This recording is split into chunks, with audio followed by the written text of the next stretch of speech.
Hey everyone, welcome to Car Review. Today we're going to do a no spoiler review of the new movie 1917. So let's get into it. So 1917 is this new movie directed by Sam Mendes, who made the James Bond movie Skyfall, which is amazing. And 1917 is a war movie unlike any other in the sense that it is all captured in a one-shot take, whereas the camera does not break. It captures everything from the minute it starts to the minute it ends. There is no cutting. There is no editing. It's all sweeping camera motions. It's all captured in real time. It's a very hard, if not impossible, feat to capture as a filmmaker. And I'm gonna say this off the bat. This movie is not a pure one shot.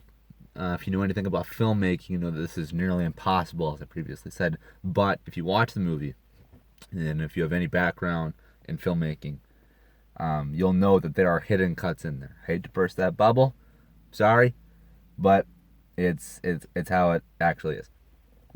Because there's no way you can do a war movie in one shot. I challenge someone to do so, but this is not a pure one shot. It gets really close, but it is not quite there. You can spot the little itty bitty hidden cuts every now and then. Still though, that's not a knock. I mean, this movie for all intents and purposes is a one shot because I'd say about 85 to 90% of it is one take. You know, they just have different set pieces and stuff like that. But in terms of actual movie production and design and overall complete product, it's amazing. It's one of the best war movies of the last 20 years, from 2000 to 2020. The fact that it is set in World War One is awesome because in terms of world wars, World War Two obviously gets more recognition and more glamour and movies made about it because we have people on Earth to this day who fought in that war. We have no World War One veterans around, and it's World War Two is very horrific, but so is World War One. So the fact that this is a World War One movie showing battles and stories of that war that we might not often see is it's amazing. So it already was on the right foot with me. But this movie does a great job of really, truly, honestly making you feel like you are right there along with the soldiers, right there in the mud, in the trenches. And I know a lot of filmmakers say that about all their movies. We want to make you feel that you're right there, you're in the action, all that. And sometimes it works, sometimes it doesn't. This one though, this is not a gun ho blow up, for king and country movie. It is not action centric. It is suspense, tension filled. It is a movie about survival. Okay, survival is the biggest aspect of this movie because it takes its time. It's slow, it's methodical, but it pays attention and it pays homage to a lot of things that need to be addressed. This movie is very well made in the sense that you never get bored by the lack of what's going on because you always feel that you're in danger. You always feel that there's something going on even if you can't see it. Even if someone is not directly shooting at you, you know that somewhere there's a guy with a gun, or there could be a guy with a gun rapidly approaching. And that is what this movie does so well. There's a moment in this movie where the two main characters, the two messengers, they come out of their trench after getting the orders to just haul ass to this other commander and give this message. And they come out over the trench and they go into what's known as no man's land, the barrier between trenches where all the fighting takes place. And they come up over the trench and there's nothing but decay, death, barbed wire, mud, holes from shells, all that stuff.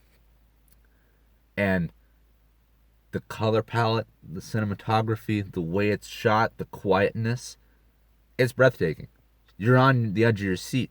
You're gonna be gripping your armrest until they're white knuckled because at any point these two men could get sniped like from anywhere. They're on a flat plane crawling through mud, and the camera physically gets low and sweeps with their legs and moves with their footsteps. I mean, seriously, you're right there. And when a gunshot does happen, when a rifle is shown, when a enemy is approaching, you're like, holy crap. Like, there's a lot of weight in this movie because most war movies have like 10, 15, 20 guys, you know. So when they show one guy approaching, you're like, ah, whatever, that's one guy. This movie, though, one guy's coming at you. Crap. Like, buckle in. You know, two guys, best of luck to you. Three, you're done. You know, and there's lots of moments like that, just tension-filled moments. And it does a really good job of portraying the severity and the seriousness and the risk you take in war. And God bless any and all our veterans who do that stuff to protect people like me so I can sit in my car, you know, and make YouTube videos. God bless you. But they capture that sacrifice. These guys, they're just hanging out. You know, they're not on leave, but they're resting from a battle. You know, and then they get called saying you're gonna leave your base, you're gonna leave your troops. You and one other guy are gonna haul across no man's land, across this area which previously had enemy contacts and now have left, allegedly. Like, that is, to anybody who had to receive that back in the war, how did their heart not stop? How do they not get cold feet? How do they not just curl up and weep?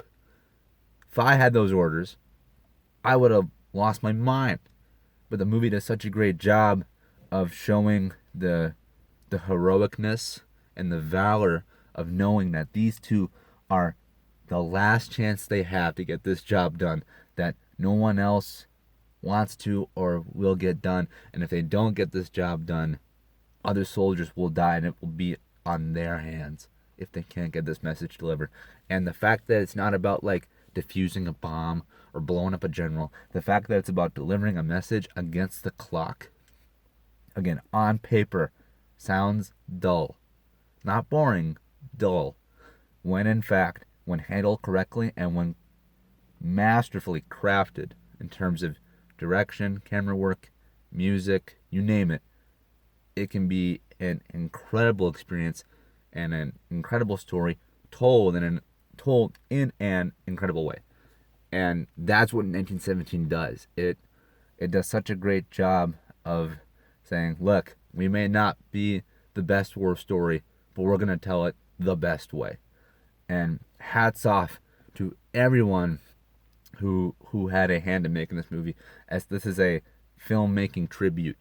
There's so much stuff in there that did not need to be in there. So much detail that did not need to be in there. They probably could have saved some money if they cut back on the set designs, on the colors, all that stuff. But they said, no, if we're going to do this, we're going to do this correctly. And we're going to make you feel that you're right there.